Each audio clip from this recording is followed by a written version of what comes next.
That chain of bad luck you had last week wasn't a curse. It was a choice. A choice you didn't even know you were making.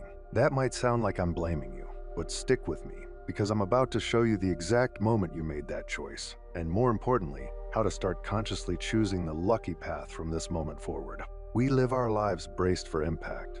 Our default setting is a low-grade state of defense.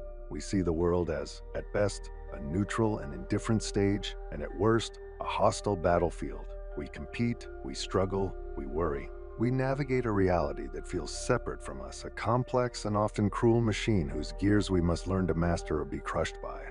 This is the great illusion. It is the foundational lie that keeps humanity in a state of perpetual struggle. The truth is, your personal reality is not an objective machine. It is a subjective masterpiece of reflection. It is a mirror in its fundamental nature, whether it is cold and unforgiving or warm and benevolent, is not a feature of the world, but a setting you choose. The problem is, almost everyone is using the factory default setting of indifference, and so they live in a world that doesn't care about them. But there is a hidden switch, a way to change the very composition of the mirror's glass. By flipping this switch, you stop fighting against the world and instead enter into a conspiracy with it. You program it to take care of you. This is not about positive thinking, which is often a fragile layer of wishful thinking painted over a deep foundation of doubt. This is about establishing a core axiom, a dominant thought so fundamental that it becomes the new operating system for your consciousness. That axiom is breathtakingly simple. My world takes care of me. To understand its power, you must first grasp the mechanism by which reality takes shape. In the transurfing model, every event in your life, no matter how small, is a fork in the road. It is a branch point on your lifeline. From this fork, two primary paths extend into the future, a favorable branch and an unfavorable one. A missed bus, a critical comment from your boss, a sudden illness, an unexpected bill. Each is a fork. The path you end up on is not determined by the event itself, but by your relationship to the event. Our conditioned, default reaction is one of reactive negativity. The bus is late, and we respond with irritation. Our world darkens. We have just, without realizing it, taken a conscious step onto the unfavorable branch. On this new path, it is more likely that we will spill coffee on our shirt, have a pointless argument, and miss our deadline. This is the origin of the chain of bad luck. It's not a mystical curse. It's a simple navigational error, a series of wrong turns made at the fork, each one leading to a slightly worse reality. We create these chains of misfortune with our own discontent. The Stoic philosopher Epictetus declared, "Men are disturbed not by things, but by the principles and notions which they form concerning things." He understood that the event and our judgment of the event are two separate realities. The mental switch we are about to flip is the technology for mastering this judgment, not through brute willpower, but through a new fundamental trust.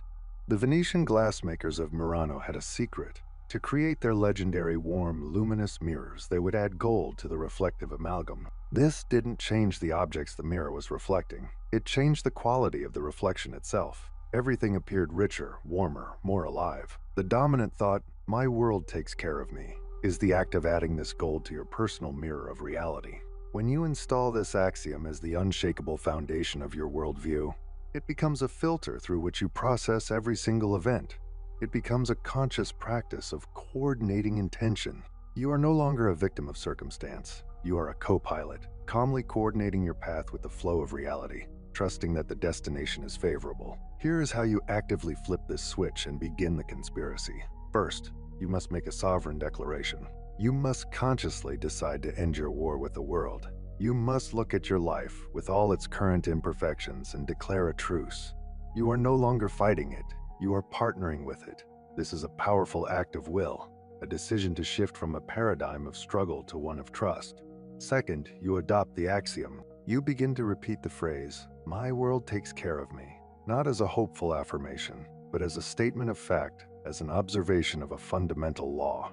You say it when you wake up. You say it when you face a challenge. You say it when something wonderful happens. It becomes the background music of your mind. Third, and this is the crucial active component, you begin to consciously reframe every event through the lens of this axiom. This is the practical work. Let's say you are late for an important meeting because of a traffic jam. The old model would react with panic and rage, stepping onto the unfavorable lifeline. The new model, The one where your world is taking care of you responds differently. You take a breath and you think, okay, I don't know why, but my world is protecting me from something or delaying me for a more opportune moment. This is in my favor. You have just consciously chosen the favorable branch. Let's say a project you worked hard on fails. The old model despairs, seeing it as proof of inadequacy. The new model says, thank you.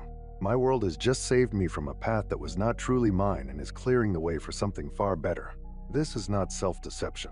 It is a radical form of trust. You are choosing to believe that the slice of reality you can see is not the full picture, and that a benevolent intelligence is managing the larger view. As the mythologist Joseph Campbell often pointed out, quoting his father, "The cave you fear to enter holds the treasure you seek."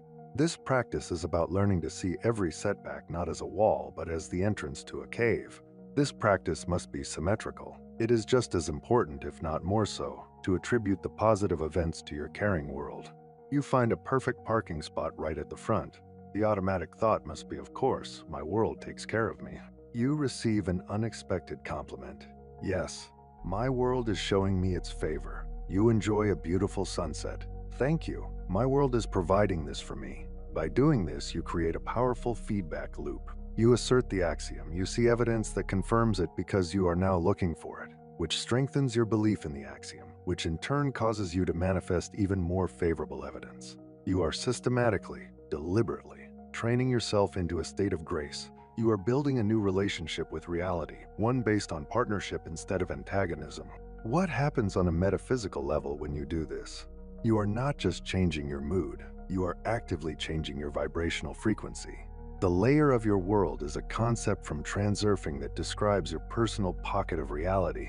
It is a composite of your beliefs, your attitudes, and your habitual thoughts. Most people's layer is gray, chaotic, and filled with the static of worry. By installing this dominant thought, you are changing the quality of this layer. You are infusing it with the frequency of trust, care, and favor. And like attracts like, this new higher frequency reality begins to attract events, people, and circumstances that resonate with it. The world doesn't change. You simply move to a different neighborhood within it. As you sustain this practice, the results will begin to unfold.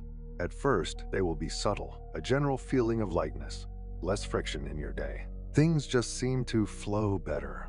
You will notice that you are luckier. What people call luck is simply a state of low inner and outer importance, allowing you to move smoothly along the most optimal paths in the variant space. This practice is the ultimate way to reduce that importance, as you are offloading the burden of worry onto your world. Then, the changes will become undeniable.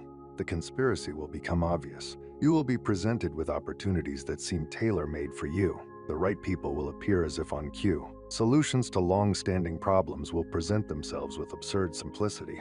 You will begin to feel a deep, unshakable calm, a sense that no matter what happens on the surface, you are fundamentally safe and guided. This is not the arrogance of ego. It is the quiet confidence of one who has a powerful, invisible ally. This is the switch. It is the choice to stop being an orphan in an indifferent universe and to start acting as the cherished ward of a reality that is actively conspiring in your favor.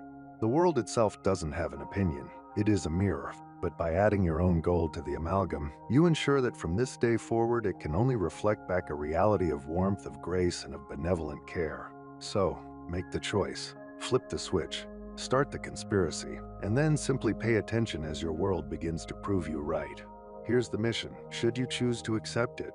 For the rest of today, become a detective. Your only job is to look for one tiny piece of evidence, the smallest clue, that your world is on your side. The moment you spot it, a perfectly timed green light, a kind word from a stranger, finding a lost key. Come back here and tell us more in the comments.